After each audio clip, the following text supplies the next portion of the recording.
هفتح لك الستار وهكشف لك المستور وهقول لك على مين اللي أذيك. أنا مش عارف الدنيا عكسة معايا ليه.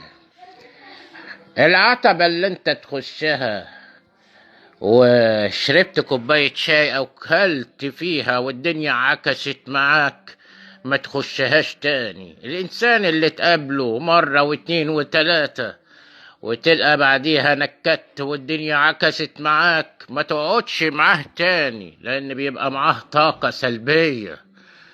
ده قريبك ده الأذى ما بيجيش إلا بالقرايب. ده متدين، هو كل من قال يا رب يا رب هيدخل ملكوت السماوات.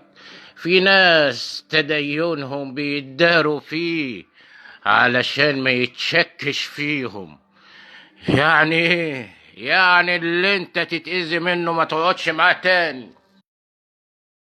ده انا بوكلهم عيش.